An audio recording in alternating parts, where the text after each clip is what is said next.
All right, how's it going? Welcome back to another video here in the series on mechanics and relativity. We are still working through this section here on special relativity, and the last video was kind of meant to be an introduction to looking at relativistic phenomena from a sort of a visual perspective. And that's why we have a lot of graphs here on the board behind me. The first thing that we did to start off the last video was just to introduce the notion of this thing called a space-time diagram, right? And the basic idea behind, or kind of the basic components, I should say, of a space-time diagram are drawn out right here. Where what's going on here is we have two different inertial reference frames, S and S prime. And assuming that you're working in one spatial dimension, that means you're going to have one dimension of time and one dimension of space. So you can draw out that the axes that represent these reference frames on a two-dimensional plane, which is what we have right here. We see that we have these vertical and horizontal lines, which denote the time and distance for reference frame S. And then we also showed the process for constructing these sort of diagonal lines for the time and distance of reference frame S prime. And I guess sort of the basic idea is that with these two sets of axes, you could draw either a specific event in space-time, which was represented by a dot, or you could draw out the trajectory of a particle as it moves through space-time, or known as its world line.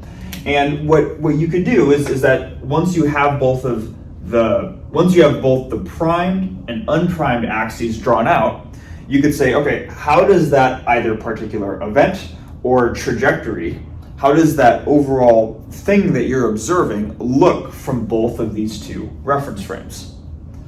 Now, the axes, whether it be the primed or unprimed axes, were drawn in such a way that they are symmetric about the y equals x and the y equals negative x line. And that's what these dashed arrows are, or dashed lines are right here. These lines specifically corresponded to the trajectories that particles of light would take. These are known as light rays on a space-time diagram. And it's kind of convenient that light rays map out the y equals x and y equals negative x lines. And the reason why they do that, one, is because the time axes for both of these reference frames is scaled by the speed of light, right? So that would say that y equals x corresponds to ct equals x, or in other words, you would get that c equals x over t. Particles of light move, or the distance per time of a particle of light moves at the speed of light, right? So the fact that the time axis is scaled by the speed of light is what allows light rays to be drawn on these y equals x and y equals negative x lines. But then also the fact that any given reference frame, any inertial reference frame, is going to be symmetric about these y equals x and y equals negative x lines has to do with the fact that the speed of light is constant in every inertial reference frame. Right, so not only do we have that the speed of light c is equal to x over t, but we should also have that in the prime frame, x prime over t prime, that distance per time for a particle of light also moves at the speed of light, right? And from this, you could just multiply t prime to the other side to get that ct prime equals x prime. So whether you write y equals x or y prime equals x prime, the speed of light, or these light rays, are always going to be at these 45-degree angles right here. Okay.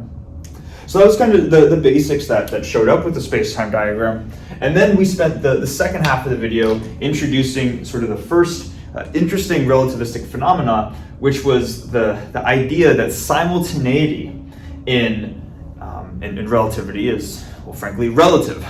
What one person might see, well, if you have two events, and from one person's perspective, they might be occurring at the same time.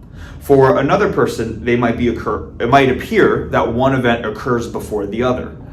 So what we mean by two things occurring at the same time now becomes observer dependent.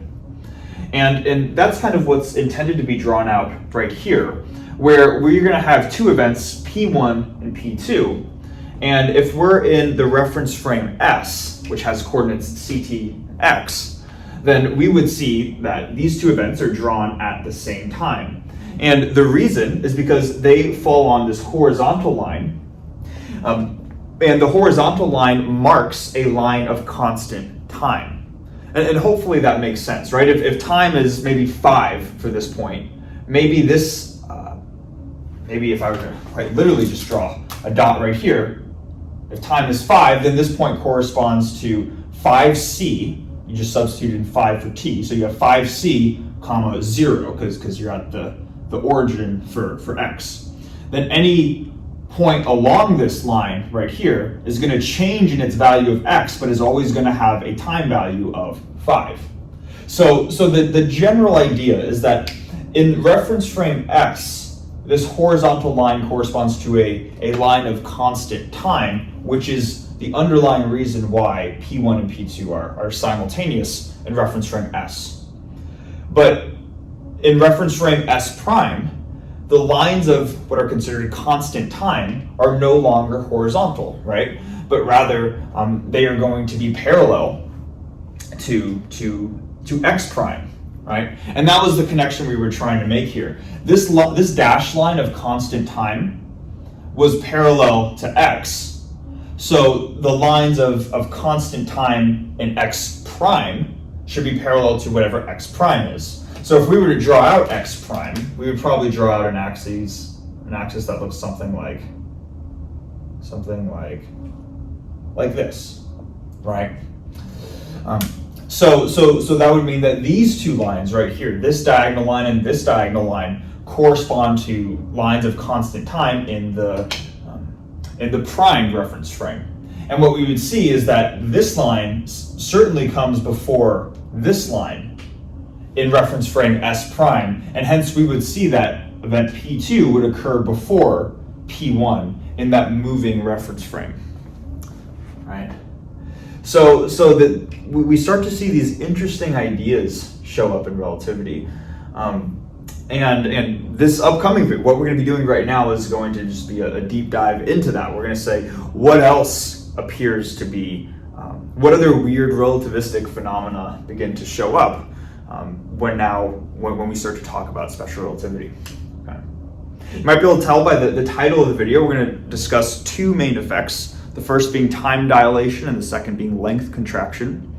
I'm going to start with time dilation. I'm just going to write out that up here. We're going to erase everything on the board and we're going to start to unpack what that means and try to understand it from there.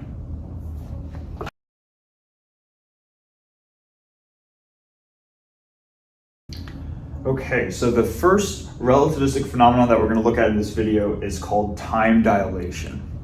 Right. I think both of them are going to be fun, but this is kind of one of the stereotypical mind-boggling results of relativity. Now, before we dive into this, though, it's something that I want to just mention explicitly that I'll kind of be referring to throughout the video is this idea that I believe we might have mentioned before, but I want to make sure it's clear now. If we have two reference frames, two inertial reference frames, S and S prime, the fact that they're both inertial means that one is going to be moving at some constant velocity with respect to the other one, right? Now, typically, how I like to sort of intuitively think about these reference frames when I'm just hearing concepts in relativity where they say we have this event in reference frame S and this event in reference frame S prime is I visually picture that reference frame S is some stationary reference frame, one which is not moving, and that S prime is the one which is moving with respect to S. Okay. Now, you don't have to think of the two reference frames this way, but throughout the video, that's going to be sort of the convention that I'm using, where I might refer to reference frame S as the fixed or the stationary frame, whereas I might refer to S prime as the moving frame. But that's simply just the notation, or I guess the convention that I'm using, and that seems to be a common convention for different sources that are introducing special relativity for the first time. But I just wanted to make that clear before diving into anything else. Now, with that being said, the actual thing, the system that we're going to be looking at is simply going to be a clock. And this clock is existing within the moving frame, and it is moving with the moving frame S prime. So you can imagine that if you have some moving reference frame S prime, and your clock, maybe this my fist is the clock, the clock is moving with the reference frame, then if we are in this moving frame S prime, the clock's just going to appear stationary, right? Because it's moving with that reference frame. Now, this clock here is going to, clocks naturally tick, right? As either each second or each minute or after some unit of time has passed, clocks will tick. And what we can do is we can define a rate that this clock ticks at, which we can call the tick rate. So we can call this the tick rate, and we can call this rate T prime here. Now, this might be something interesting because normally when we think of clocks and we think that a clock is ticking, we don't need to specify what rate a clock ticks at. I mean, a clock's going to tick at a rate of 1 second per second or 1 minute per minute, actually, right? That is how we normally think of a tick rate for a given clock. But when it comes to relativity, there's a reason why we're going to want to specify the tick rate of this moving clock. And the question that we're going to ask is that if this clock has a tick rate of T prime in the moving frame, S prime, then if we are in now a stationary reference frame S, and we're watching this clock sort of zoom by us at some high speed relative to us, is that clock that we're watching sort of whiz by us, is it going to be ticking at the same rate as if we were in the moving frame S prime, where we know that it ticks at rate T prime? And as you could probably imagine, the answer is going to be no. Right? I mean, otherwise, if all clocks ticked at the same rate, we wouldn't be spending time talking about it or making such a big deal about it.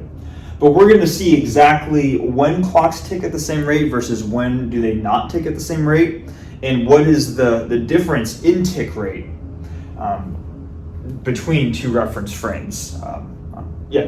So hopefully that makes sense. What we can do to start sort of the quantitative discussion on this is we can define two events in space-time for this given clock here.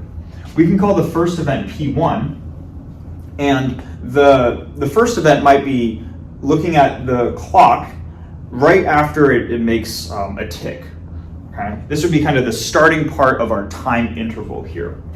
So this event P1 is going to have both a time coordinate and a space coordinate, and we can denote that as maybe C times T1 prime for its time coordinate.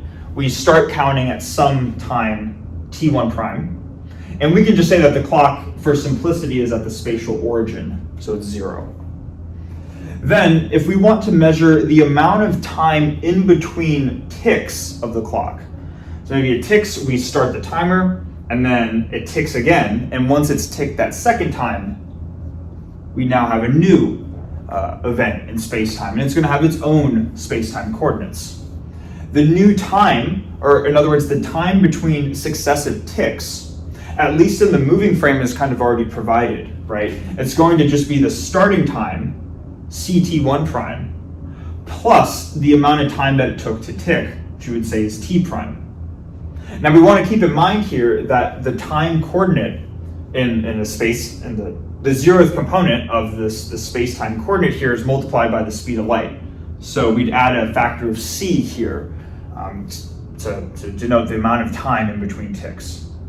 And if we assume the clock is not moving in the reference frame S, meaning it's just at the origin, then in reference frame S prime, I should say, the spatial position is still going to be 0.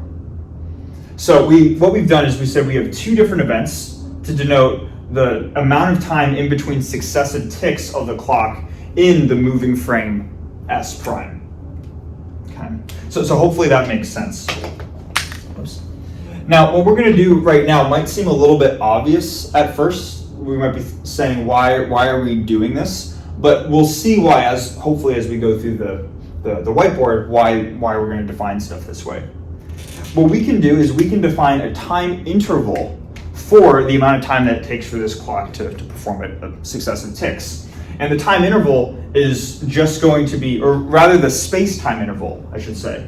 So we can find the space-time interval by finding both the change in time as well as the change in space of the clock. Starting with the change in time, delta t prime, that's simply going to be the final time minus the initial time, which is going to be the final time, ct1 prime plus c uppercase t prime, minus this initial time, ct1 prime like this. Now, of course, the ct1 primes cancel, and we're left with c times t prime. And as I'm writing this out, I realize that if the time coordinate is multiplied by c, then the time interval should also be multiplied by c, right? So we have c times delta t prime equals c times uppercase delta t, which then implies that just the time interval itself, delta t prime, is just uppercase t prime. Now again, this might seem really obvious, but again, we'll see why this is going to be useful in a minute. So this would be the time interval. The space interval, how much distance has this clock traveled by, is simply going to be just 0 minus 0, which is just 0. Okay. So we've defined a sort of a distance interval and a time interval for this clock in the moving frame. We're going to use these time intervals to look at the corresponding time interval in the fixed inertial reference frame S, so the unprimed reference frame. To do this, to find what a corresponding set of intervals are between frames, we know that we use the Lorentz transformations to do this. Now typically we have a Lorentz transformation for space and one for time, but because the clock is not, it's just staying at the origin in S prime here, we're mainly going to be focused on the time interval. So I'm just going to write out the time, the time Lorentz transformation, which is to say that we have t equals gamma times t prime plus vx prime over c squared. Now we might be saying, well, shouldn't this be a minus sign right here? And this would be a minus sign if the primes and the unprimes were swapped. So if we were solving for t prime in terms of just t and x, we would have t prime equals gamma t minus vx over c squared. But because we're now solving for the unprimed t in terms of the prime t and the primed x, that's why we induce this minus sign right here. Or why we swap the sign and why we now have a plus sign instead of a minus sign right there. Okay.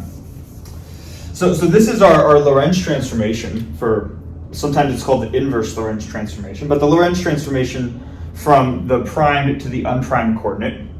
And it doesn't just work for any moment in time, but it also works for time intervals as well.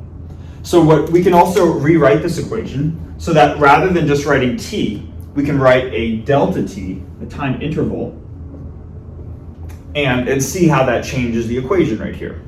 The gamma factor won't change, so gamma is still the same. Instead of t prime, we're just going to have delta t prime plus the relative velocity between frames won't change in some time interval if they're inertial. So v is still just v, not delta v. But x prime is now a distance interval, becomes delta x prime over c squared. So this is how we could write the Lorentz transformation in terms of time interval, or just in terms of intervals by themselves. So what we can do now is we can say, okay, we have this expression in terms of intervals, and we've solved for some intervals in a pretty straightforward way just above that. So let's plug those in and see what we get. So maybe I'll do this over here. I'm going to have delta t equals the relativistic factor gamma times delta t prime, which we said is uppercase t prime, plus v times delta x prime, which is 0, so v times 0 over c squared. And obviously v times 0 is just 0, so we end up getting that delta t equals gamma times t prime. But then just, I guess, as one more way of writing this, we can write this as gamma, and then we can keep in mind that t prime was just the time interval, the amount of time between successive ticks of this clock here.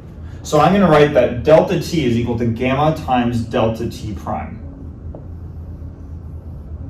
Like this. And this is going to be the result that we're going to focus on.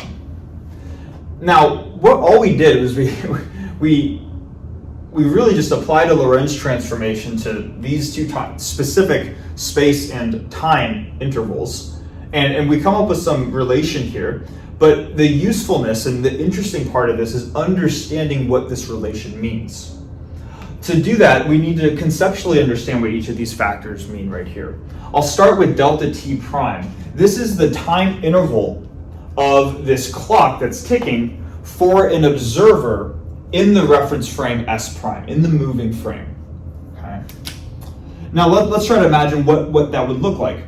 Let's say that we're in this moving frame S prime, and the clock, which I can denote by my fist, is also moving in the frame S prime.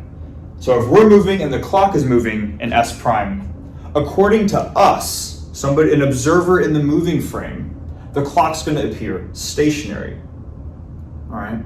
So even though this is a time interval delta t prime, because the clock is moving in the reference frame S prime, it's moving with that reference frame, this would actually correspond to a time interval for a stationary clock. Okay. So we could say this is a time interval for a stationary, a lot of words, right? Stationary clock.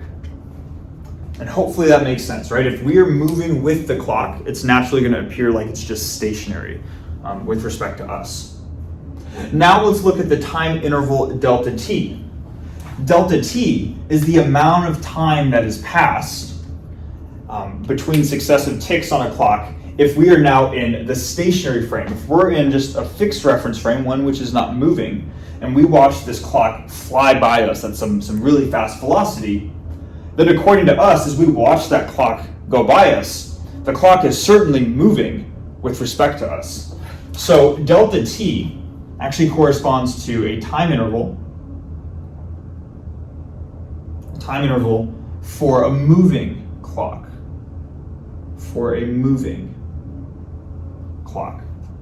And it's at this point where we're going to start to understand why we're working in terms of time intervals rather than just time values themselves. It'll help us get an understanding for what's going on. Okay. Now, just from looking at this, delta t is gamma times delta t prime. The first thing that we should notice is that delta t is only equal to delta t prime when gamma is 1. So already there's something interesting, right? That's telling us that if we're looking at ticks of this clock, whether we're standing still or whether we're moving with the clock, we're going to think that the amount of time between ticks on a clock will be different depending on what observer, or depending on if we are moving with respect to the clock or if we're not. But maybe just to start this off, because this can be confusing, admittedly, right, is let's just ask the question, when are the time intervals between observers going to be the same? When is delta t equal to delta t prime? Well, naturally, they're going to be equal when gamma is just 1, right? So let's remind ourselves of what gamma is. Gamma, this relativistic factor, is 1 over the square root of 1 minus v squared over c squared. Okay. So let's ask, when does gamma equal to 1? Well, gamma equals 1 when we have 1 divided by 1, right? So it's really whenever the thing in the square root is 1. And the thing in the square root is 1 whenever we have the square root of 1 minus 0. The way that this term here is 0 is when just the speed v itself is 0. So what we could say is that if this is the definition for gamma, we could say that gamma equals 1 when v equals 0. Now, v is just the relative speed between frames S and S prime. So if this relative speed is 0, that's just saying that if reference frame S is just staying stationary, then reference frame S prime is also stationary. There is no relative velocity between the reference frames. So what that tells us is that the only time that time intervals between two reference frames are the same is when there's no relative velocity between the two. They're either both standing still or they're both moving at some same overall velocity, and you wouldn't notice that effect between reference frames, right?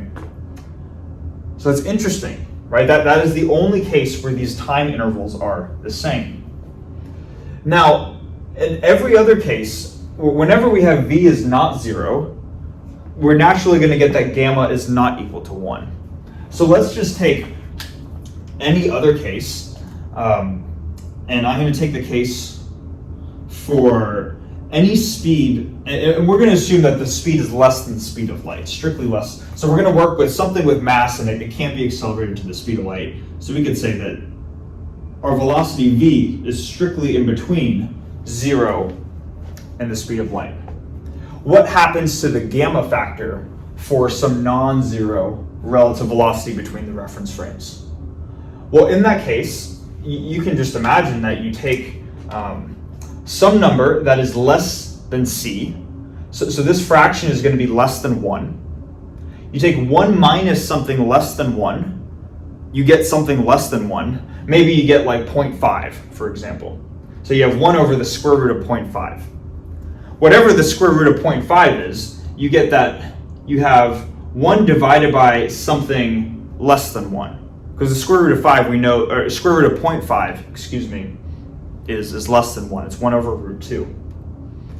So basically what you could do is you could work out if v, the relative velocity between frames, is positive but is less than the speed of light, which is the case for anything with mass, you're going to get that this relativistic factor gamma is greater than 1. So gamma, it turns out, is this quantity that is greater than or equal to 1. And I should actually even preface too, even if you were to say that, if you were to define some orientation and say that 1 is moving at a negative velocity, right? So v is less than 0. The fact gamma is, like we mentioned, it's an even function with respect to v. Because we square the velocity, even if that relative velocity is negative, it becomes positive, right? So this is essentially for any value of v here, that gamma is going to be greater than 1. And understanding that is going to sort of help us understand how we can interpret this equation right here. So kind of putting, hopefully that makes sense. And now putting the pieces together, if we are looking at a clock from different reference frames, so we're not looking at two different clocks, we're looking at one clock, and one person's moving with the clock, and one person's standing still as the clock flies by.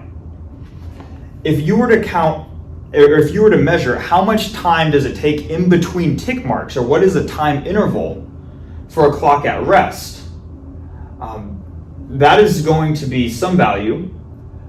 But then to find that same time interval for a clock that appears to be moving, it's this value times something greater than 1. So what we ultimately get is we actually get an inequality where delta t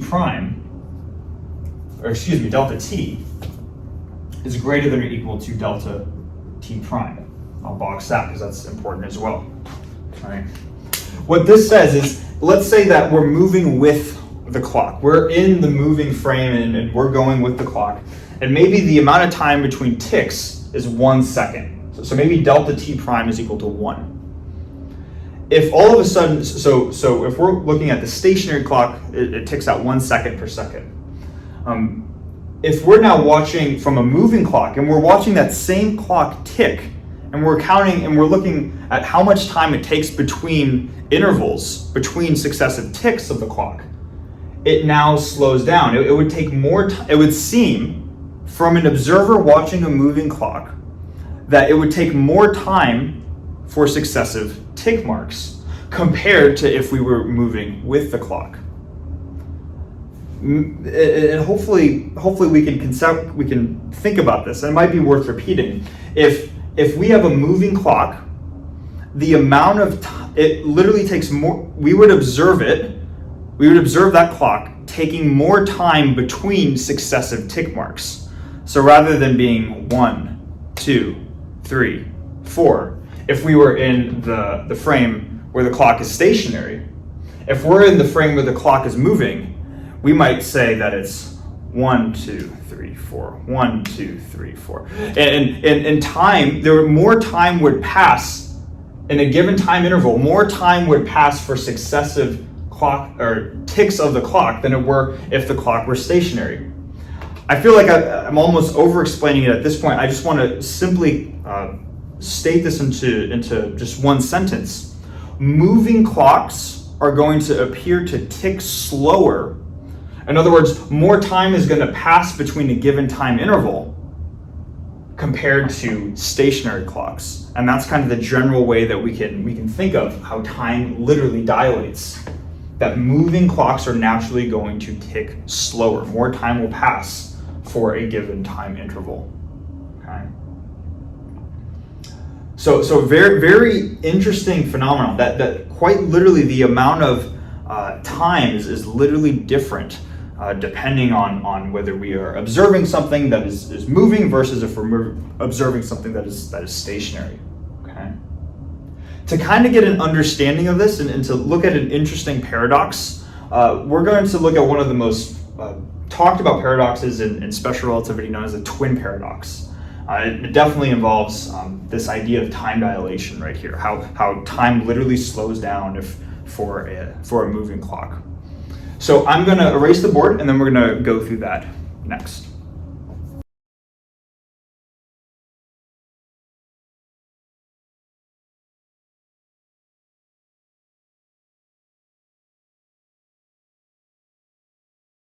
Okay, so we're now going to look at kind of a fun little thought experiment. This is a very well-known one in special relativity, known as the twin paradox. And to kind of go through it, I want to sort of tell a mini story here about these two people here, Alice and Bob, and try to get an understanding for how they view time. It's going to tie into the phenomena of time dilation, but for a minute I just want to explain what's going on with these pictures here. So we can pretend that Alice and Bob are maybe two scientists, and both Alice and Bob make this really important discovery that they have found a planet that harbors alien life. And they're like, oh my god, this is amazing, we got to go check this out.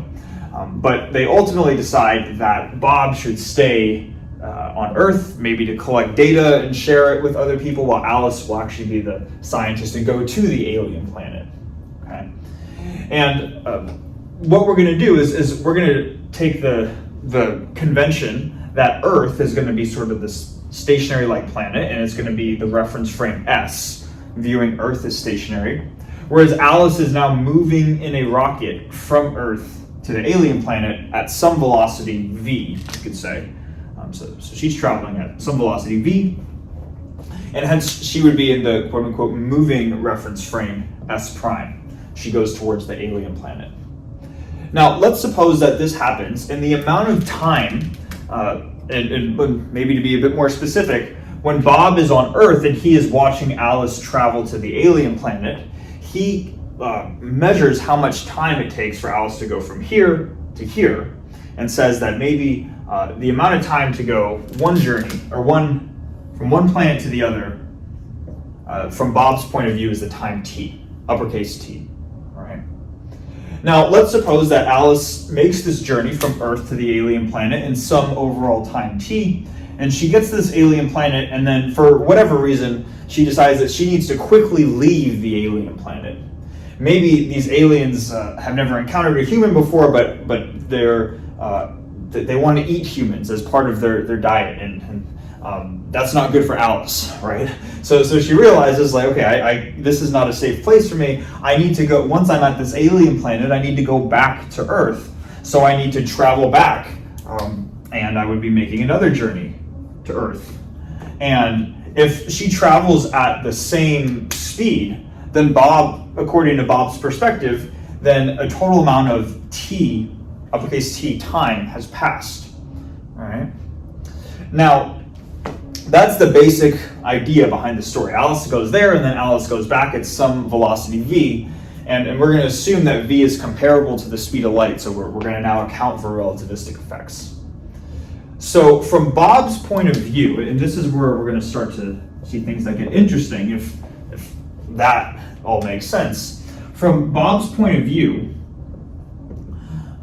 both him and Alice have aged by a certain amount of time. Oh, and before I go into this, I need to mention it's the twin paradox because these people are twins. That's kind of an important part to this, right? So Bob and Alice are twins. That's an important part of it. So according to Bob's point of view, over the course of Alice going there and back, he has aged by both T years, however long it's taken Alice to get there, and then another T years for Alice to go back. So according to Bob, we would say that Bob aged by a total of 2 T years. And then for Alice has also aged. Time has passed for Alice, but Bob knows a little bit about special relativity, and he knows that because Alice is moving at some high speed, that time is going to slow down for Alice, and that the total time interval for Alice to go from here and back is going to be less than the time interval that he experiences. He expects to have aged by 2 T years, but he expects Alice to have aged less. And Alice specifically, Alice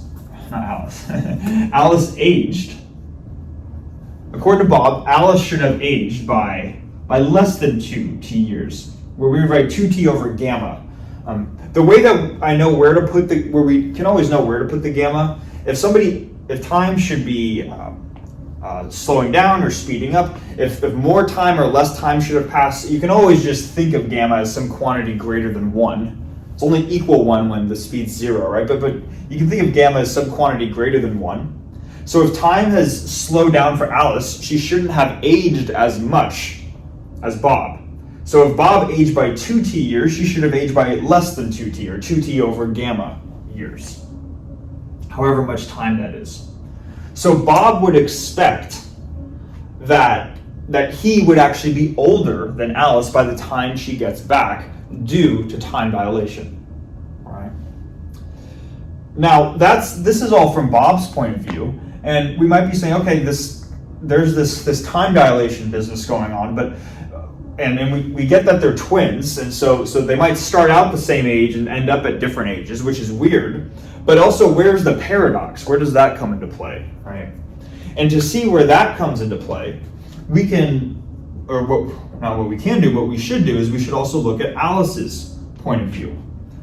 Because Alice is in a spaceship, right? And this is a very different reference frame. Now we're in this moving reference frame S prime. So from Alice's point of view, in her own inertial reference frame, because she is moving with the rocket, right?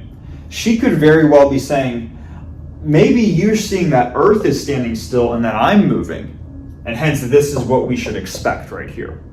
But from my point of view, in the rocket, it looks like I'm standing still, and it's Earth that is just shooting that way, and with a velocity of v in the negative direction.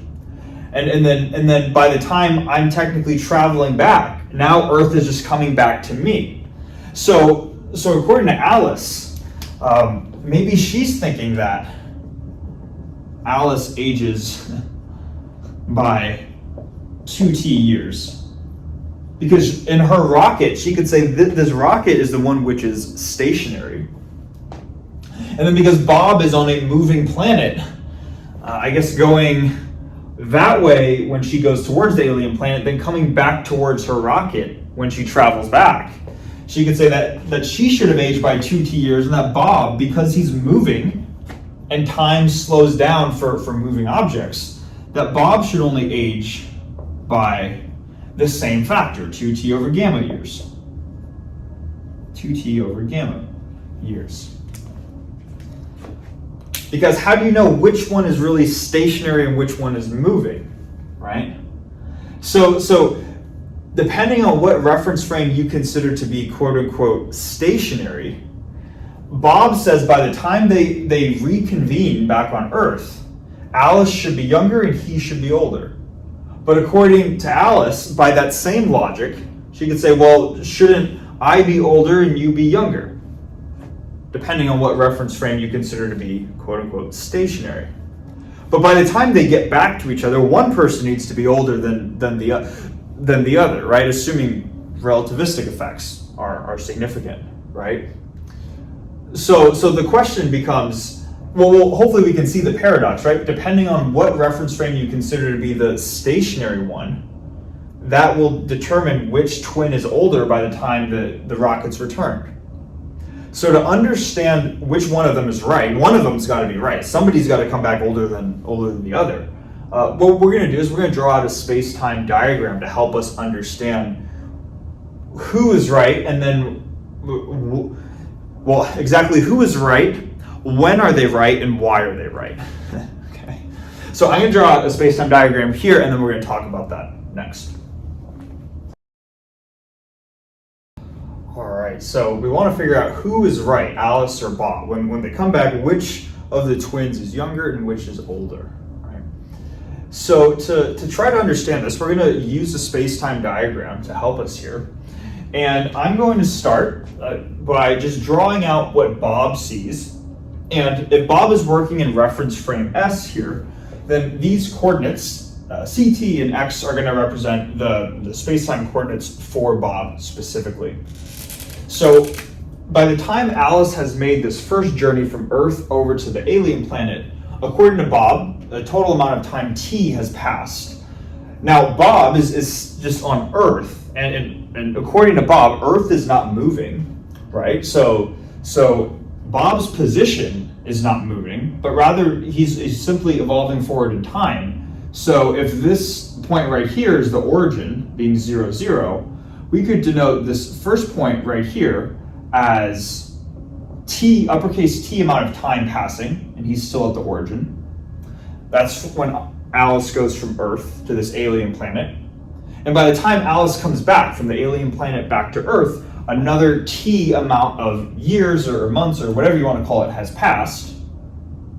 And now we would get 2 CT, comma, 0. Like this. Okay.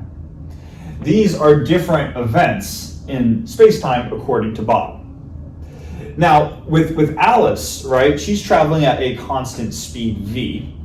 And we've seen this before, that if you have an object that is traveling at a constant velocity, on this space-time diagram right here, that trajectory, your world line, should correspond to a straight line.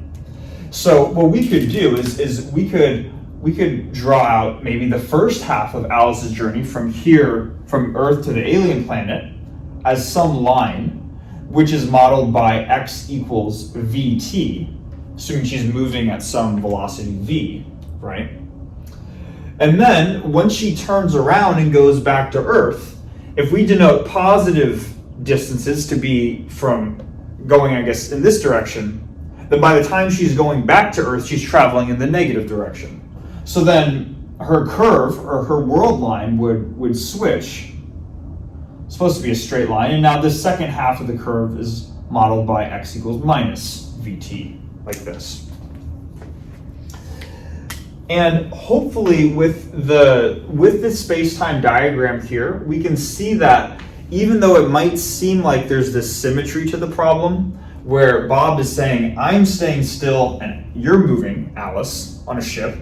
Whereas Alice would say, well, maybe I'm staying still and Earth is moving away, right? It might seem symmetric in that sense, but hopefully we can see that there's a break in the symmetry of the problem with this space-time diagram. From Bob's perspective, you have an amount of time t that has passed, and then 2t amount of time has passed. It's Bob's world line on the space-time diagram would just be a straight line going directly up.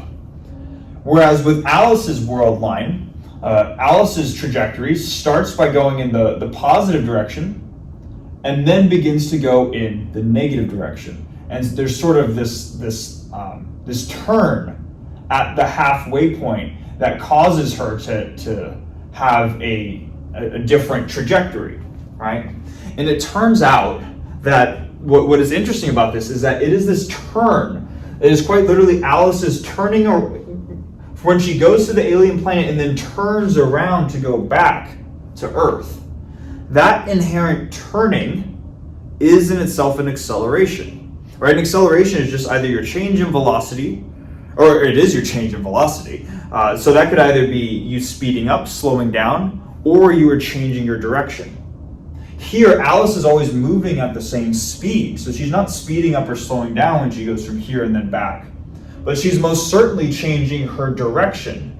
And that change in direction produces an acceleration, which means that at this point in time, she is no longer experiencing the effects of just relative inertial reference frames. Because as she's turning around, now she is no longer moving at this constant velocity v with respect to Bob. So to answer the question, who is right? It turns out Bob is right. But the reason why Bob is right is because Alice is now momentarily in a non-inertial reference frame as she begins to turn around. So how she perceives time and how she just perceives events in space-time in general is not going to be correct. Right? Or rather, we cannot apply the standard laws of physics and our standard knowledge based off of her motion because she's moving in a non-inertial reference frame. So it turns out that this is actually what would happen if you have somebody going to some planet at one velocity and then turning around. The person on Earth would age by a certain amount of time, and the person that is moving would age by less time because they are moving. And ultimately, this is the correct one, right? Because Bob is not accelerating through any of this process, whereas Alice is. So hopefully that makes sense. It is quite literally the turnaround part that produces that acceleration that causes Alice to be in a non-inertial reference frame. Now, I think an interesting question, and this is almost more interesting, as if this wasn't interesting enough that twins can age at different rates, and then that means Bob, by the time they both reconvene, Bob is older than Alice. Besides that alone, and besides the fact that it's Alice's turning around that causes her to be in a non-inertial frame, you could say, okay, well, if the turnaround is the part that causes Alice's point of view to be incorrect, what happened? What would you say before Alice turns around? What if Alice is just going on her rocket ship towards the alien planet and she hasn't turned around yet? According to Bob, he is stationary while Alice is moving. So time should be slower for Alice, faster for him. So he should be older and she should be younger. But according to Alice, who's just going in one direction at a constant velocity, she is stationary. Earth is moving in the negative direction, or at some velocity away, the negative direction. So Bob's time should be slowing down, and hence he should be younger and she should be older. Who's right then? And because she hasn't turned, this is before she's turned around, right?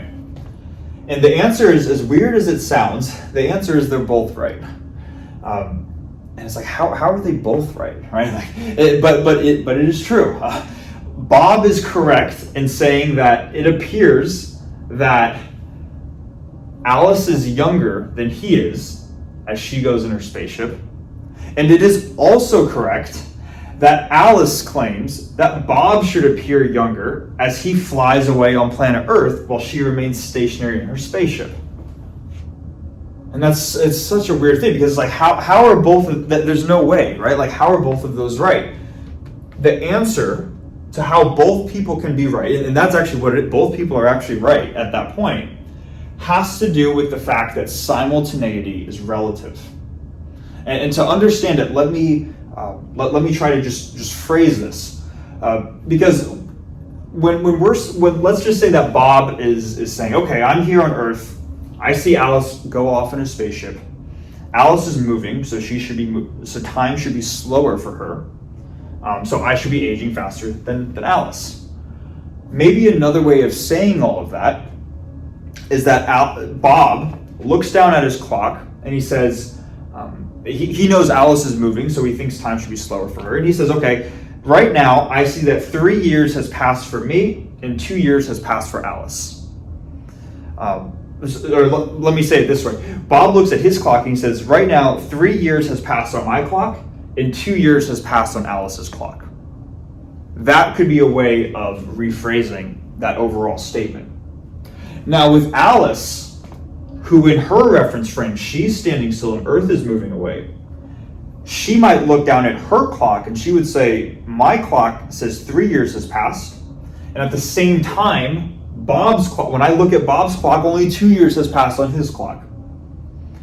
So what ends up happening is when people are saying that one person is older than the other, really what they're doing is they're comparing two different time intervals simultaneously. And what we've seen is that because simultaneity is relative, one person experiencing an event in space-time and just the occurrence of events in space-time does not necessarily correspond with how somebody else experiences those events in space-time. So it's not that anybody is necessarily wrong, it's that they are observing an event by just looking at the amount of time that has passed on both clocks in different sort of, I guess, slices of space-time. And that's why they would genuinely see that would be the discrepancy in the amount of time that has passed from both of their reference frames. So because simultaneity is relative, that is why they would both genuinely be correct as long as Alice is traveling in one direction. Now again, just to reiterate, as soon as Alice turns around, she's now in a non-inertial reference frame, and how she experiences times and how she measures times would be quite different. Maybe just to provide one more viewpoint of looking at this. On the way here, Alice is in an inertial reference frame moving at velocity positive v with respect to Bob. When she turns around, she now moves into a different reference frame. She is now moving in another reference frame. Maybe we can call it S double prime, which is moving at velocity negative v with respect to S. So by transforming into a completely different inertial reference frame, now your perception of events in space-time is just naturally going to be different. And then all of the ideas of what's considered simultaneous and measuring time intervals and all of these things now changes because you've changed inertial reference frames. So hopefully that makes as much sense as it can, right? But this is one of the really fascinating things about relativity, called the twin paradox. So I'm going to erase the board, and I know the video is probably long enough, but I really wanted to cover both time dilation and length contraction in one video. So we're going to keep going. I'm going to erase the board, and we're going to talk about length contraction next.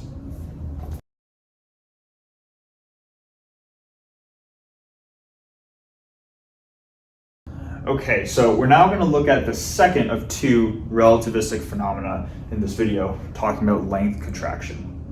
We already talked about time dilation, right? Where if you have a moving object, time is quite literally going to tick slower for that moving object compared to if the object is at rest. And what we did kind of to start that time dilation discussion is that we had this clock, and that clock was moving along with this moving frame S prime. So if you're in the moving frame, the clock's going to appear stationary. Whereas if you're in the fixed reference frame S, it's going to look like the clock is moving by you at some velocity v, right? Now here, it's the same idea, except now rather than having a clock that ticks at time intervals t prime, we're going to have some rod, or really just some object with a definite size, and it's going to be moving with the reference frame S prime, and it's going to have some length associated with it, L prime. And like before, what we want to ask is if the length of this rod or the length of this object is L prime in the moving frame, if we're now in the fixed stationary reference frame S and we see the rod move by us, what is the length going to be? What is the length of that rod going to be to us as we observe it in that stationary frame? Now, to answer that question, we're going to first kind of go through another way of thinking of what it means to measure the length of something in the first place. This might sound obvious, but I think we'll see why this definition of length is going to be useful. When we measure the length of some object, what we're really doing is we're measuring the distance from one end of the object to the other end of the object, and we're saying what is the distance between these 2 points at the same instance in time. Okay, and it's at that same instance in time, because right, if you're measuring the length of the object, you're saying if you're measuring the length of an object, you're saying it goes from here to here, but just at this one moment in time. And what we can do is by defining lengths that way, we can assign space-time events, P1 and P2, to be measuring the distance here and the distance here at the same moment in time. Now, for this prime reference frame, we can say that CT1 prime, X1 prime, the starting space-time coordinates for the left end of the rod, we could maybe say is the origin if we want. So we can say this is 0, 0.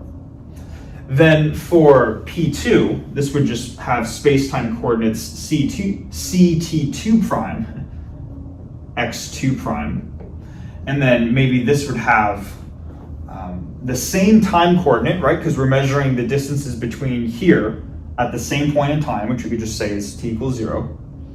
And then if this has a distance of, or if this has a length of L prime, then the distance that we measure at P2 would just be L prime, right? And essentially what we want to do is we want to say, okay, how can we sort of measure these, or we might initially think, how can we measure these two events in space-time in the unprimed reference frame? We'll get into that, but just as a first thing, when defining our reference frames S and S prime, we can define them in such a way that the origins coincide with each other. So without doing any work, if we define the origin, sort of the left end of this rod right here, to be 0, 0, then in our unprimed frame, which has space-time coordinates CT1, X1, that will also be 0, 0. Okay. Now, to find out what CT2, X2 is, we're going to need the Lorentz transformations, and specifically the inverse Lorentz transformations. I'm just going to write both of them out here to kind of like space this out a little bit, and then we'll continue the discussion at that point.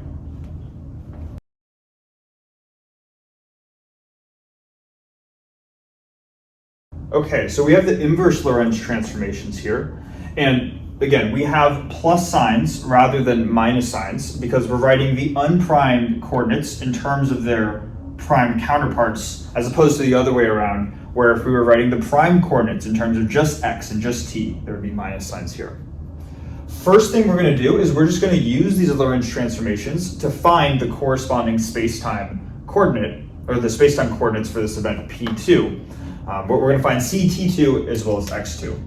So starting with X2, maybe let me write this just a little bit lower. We're going to have that X2 is equal to gamma, just following this equation, times X2 prime plus VT2 prime. And then just simplifying this, this is gamma, and X2 prime is L prime, right? Plus V times T2 prime, which C times T2 prime is 0, right? So T2 prime is just 0, and we end up getting that X2 is equal to gamma L prime, okay? So that is the space coordinate, and then for the time coordinate T, T2 specifically, we're gonna have gamma times T2 prime plus Vx2 prime over C squared, like this. And then same thing, we're just simplifying this out, right? So T2 prime is 0, so we have 0 plus V, and then X2 prime is L prime, so plus VL prime over C squared, and that's gonna give us gamma V L prime over C squared, okay? So in one sense, this is good because we found our coordinates for CT2, X2. Let me just write them in here real quickly. CT2, if this is T2, right, gamma V L prime over C squared, a factor of C times that value is just going to get rid of one of the C factors in the denominator, leaving us with gamma V L prime over C. And then X2 is just gamma L prime, right? So we could say in one sense, we found the space-time coordinate for this point, and we did for this point. So can't we then just subtract the two, kind of like what we did with the time dilation case, and say, okay, we're done? And the answer is, well, not quite. And this is why I was slightly hesitating when I was talking about just finding the space-time coordinates for these two events and then using them to get the expression for length contraction. The reason why we can't simply just take this length minus this length and just say that's done right there is because we want to keep in mind what it means to measure the length of something, right? We are measuring the length between, or we are measuring the distance between two events, 2 points in space-time at the same moment in time. And it's that last part that kind of throws a wrench into the whole thing, because the time, in the prime coordinate frame initially, the time was just 0. We set it that way so we could measure the length of the rod. So there's no issue there. But if we look at the time coordinates here, now the times are no longer the same.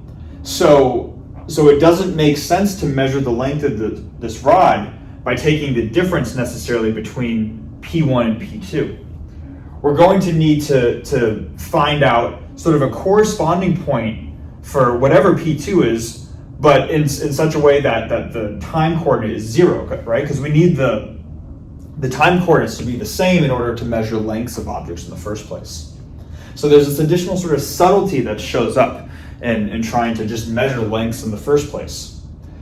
To understand how to do this, like before, we're going to use a space-time diagram to help us, and hopefully that'll help clear things up.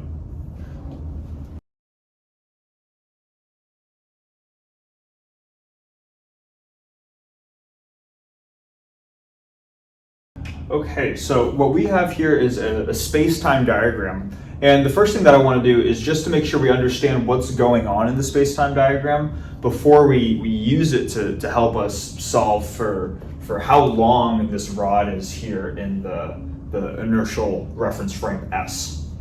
So what's being plotted on the vertical and horizontal axes are the space-time coordinates for just S by itself. So we have CT and we have X. And then additionally, these lines right here are the axes for the prime, or the moving coordinate system, CT prime and X prime. Now, just as a reminder, as we traverse along this axis, this X prime axis right here, this is going to be a line of constant time in the prime, in the prime frame, S prime, right? So when we were saying that this rod right here had a length of L prime in the moving frame S prime, or where this distance here was L prime, what we did is we took the starting end of the rod, denoted by event P1, and the ending point of the rod, denoted P2. And again, if this is a line of constant time right here, the distance between these two events quite literally represents the length of this rod, which is why we're calling it L prime. What we saw, at least quantitatively from the previous whiteboard though, is that the time coordinates did not match up all of a sudden in just the reference frame S. And hopefully we can see that here, right? That this horizontal line for just the x-axis is a line of constant time in the S frame. And this horizontal line, clearly P1 and P2 do not lie on the same horizontal line.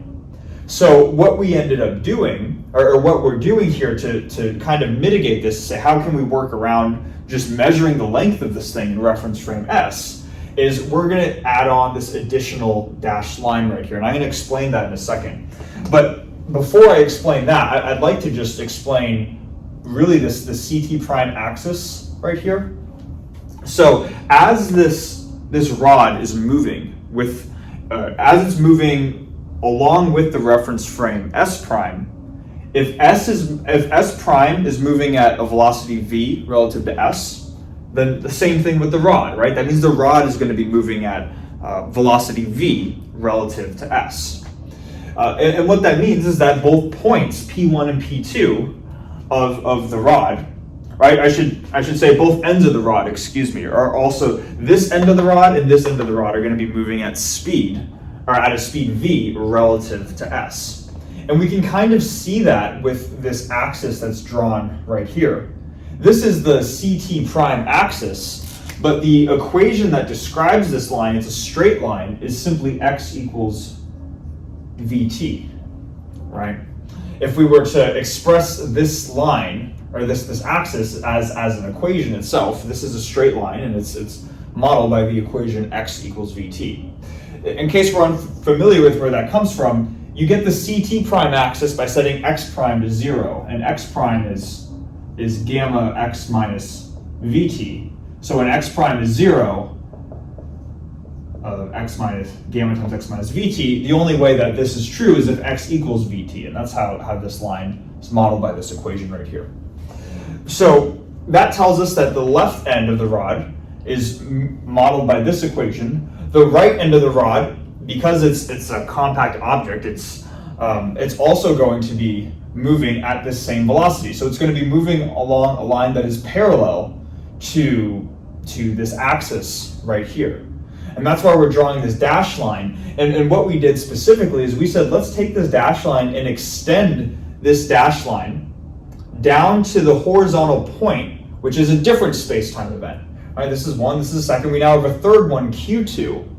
But the idea is that Q2 is defined in such a way that it is simultaneous with P1 in the reference frame S, because they're on this line of constant time in the S frame. Okay? And it turns out that the length of this rod, L, in reference frame S, would be the distance between these 2 points right here. Okay? As opposed to these 2 points right here. So hopefully that makes sense. It's the idea of measuring the distance between 2 points at the same time, which is why we need to take this line and essentially extend it down to the horizontal axis right here. Now the question is well, how can we find the space-time coordinates of Q2, right? And the way that we can do this actually is just by really finding the equation of this line. And then we can use the fact that this point, the space-time point P2, that we found its coordinates for, because again, this is P2. These are the space-time coordinates in the prime frame. These are the space-time coordinates in the unprimed frame. We can use this data point along with the general equation of a line to ultimately find out what the location of this point is, right here. I'm going to do that down here. So our goal here, hopefully this makes sense, our goal is first to just find the equation of the line, and then we're going to use that equation to solve for what Q2 needs to be. So the first thing is that this is a straight line, so it's in the form y equals mx plus b, right? And it's also going to be parallel to x equals vt, which means, and it's just offset by some constant. So with those two facts alone, being that this is a straight line, and that it's parallel to the CT prime axis modeled by x equals vt, means that this dashed line is going to take the form x equals vt plus some constant k that shifts the diagonal dashed line to this axis right here. It's just a matter of finding out what k is. To find k, we can just plug in this given point, P2, into the equation. And why can we do that? Because we know P2, this dot right here, lies on this dashed line. So any point on this line is going to satisfy this equation. So let's do that. Let's take our equation, and I'll do this down here. X equals vt plus this constant k that we're going to solve for, and plug in our space-time coordinate for the point P2. The x position is going to be gamma L prime. So we're going to have gamma L prime equals V times T. Now, keep in mind here, T, we might think this is T right here, but this is actually C multiplied by T. So to get just T by itself, we need to divide a factor of T to the other side, and that's going to give us gamma V L prime over C squared. So I'm going to write gamma v L prime over c squared plus our unknown constant k. All right. Of course, this v factor can just be brought into here, giving us gamma v squared L prime over c squared plus k. If we isolate for k, get k by itself, we just subtract the term in parentheses over to the other side.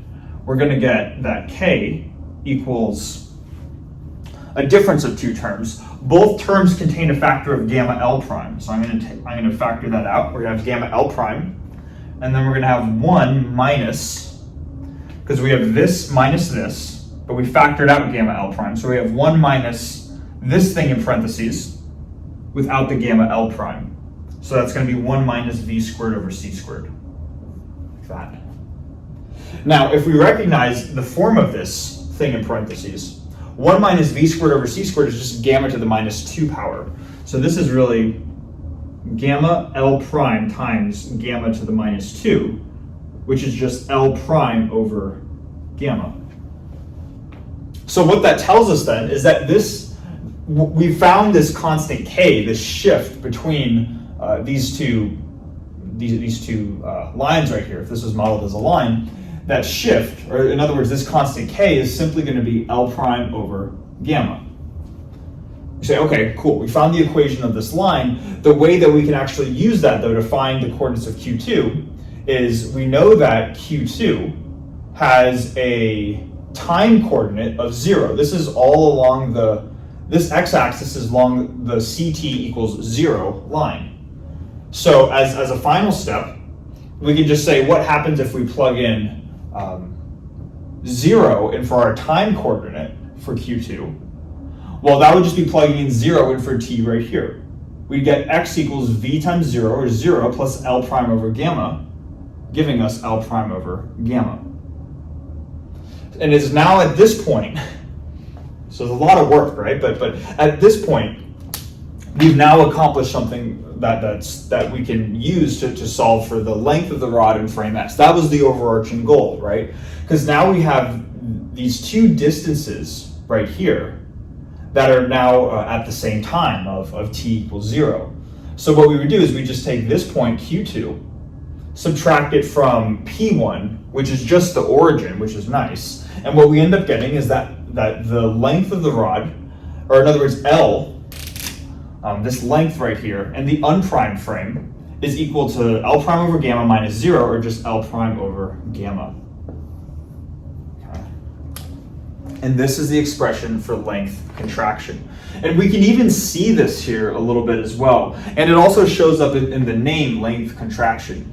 Kind of how like with time dilation, moving things are going to have time. Time is going to tick slower for moving objects. With length contraction, objects are going to appear contracted, or their length is going to appear smaller when they are moving. And we can understand this both mathematically and visually. I think visually might be the easiest, but we can understand it both ways. In the frame S prime, that rod is stationary, right? So this length L prime is what the rod looks like while it's not moving. According to the reference frame S, this is the length of the rod when it's moving, and we can see that this length right here is a little bit less than sort of this more diagonal length right here.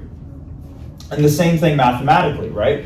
The length of the rod when it's moving is the length of the rod when it's stationary divided by some number greater than 1. So its length is going to be contracted if we observe it while it's moving. All right. So very, very interesting. Time seems to slow down for moving objects, and their lengths seem to get shorter by this relativistic gamma factor. So to finish off the video, I'm going to go through, I guess, one more sort of final quick type paradox, the ladder barn paradox, and that'll be it for the video.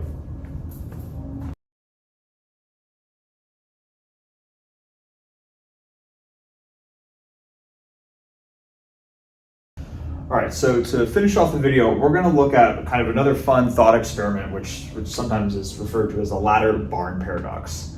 Now, this is not drawn to scale, clearly, but we have a barn here, which has a length of L, and a ladder, which has a length of 2L.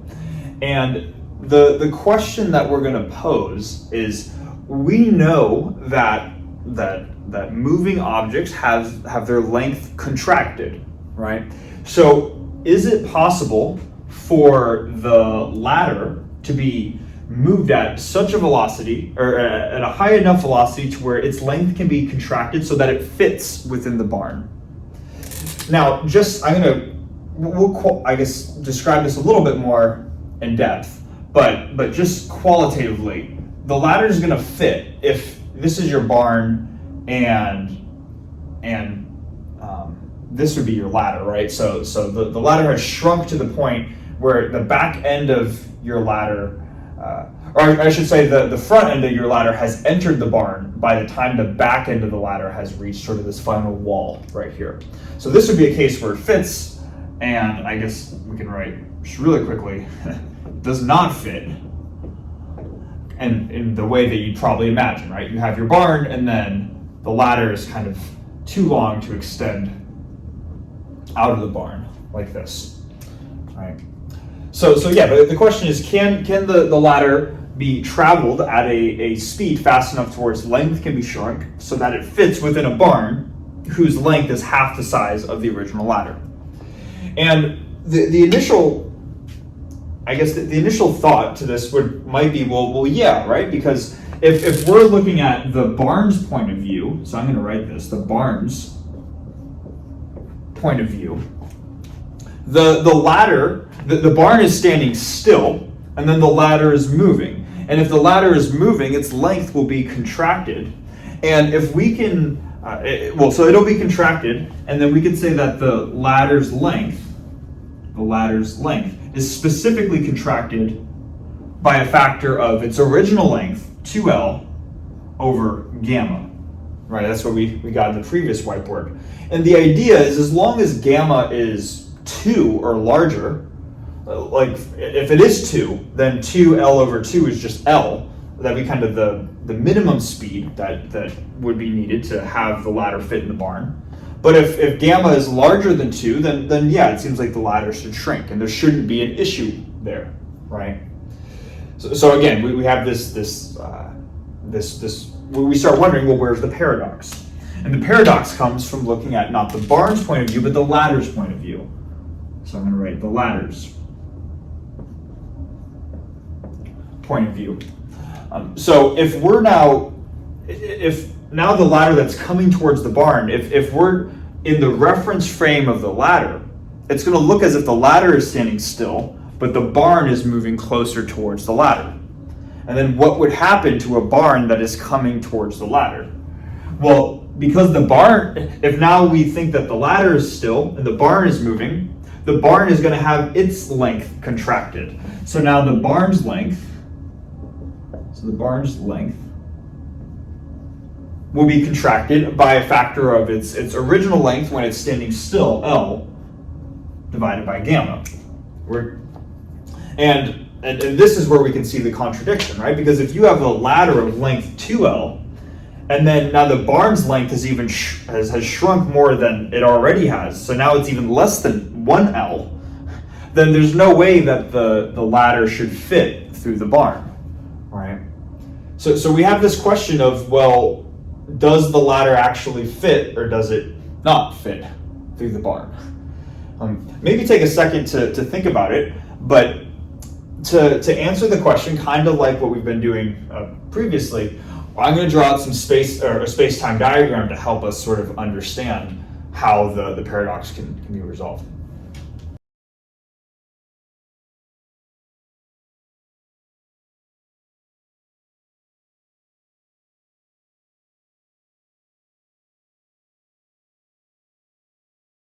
Okay, so what we have here is a space-time diagram where we have, I guess, the time and space coordinates in a frame S, where the reference frame S would be the frame of the barn. I'm assuming that's a stationary one, and the ladder's frame is S prime, the one which is moving. And essentially, we're just going to, I guess, quickly describe this here, that these two straight lines, these two trajectories, kind of like what we saw with just the moving rod, right? This would be the trajectory of that object through space-time. And in this case, it'd be the trajectory of the ladder through space-time. And we have two dashed lines right here, and the dashed lines correspond to what is considered a simultaneous measurement in both reference frames. Obviously, the purely horizontal line would be a simultaneous measurement in reference frame S, and then the diagonal one would be a simultaneous measurement in reference frame S prime.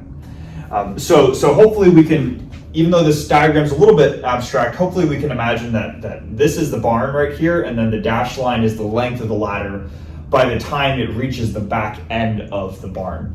And we can see that this is specifically drawn for the case where gamma is greater than 2. So from the barn's point of view, this denominator right here is greater than 2, and hence the length of the ladder should be able to fit within the barn. And that's what we see, right? This is the back end of the ladder reaching the back end of the barn, and the length of the ladder can clearly fit within the barn. There is a reference frame in which that is possible.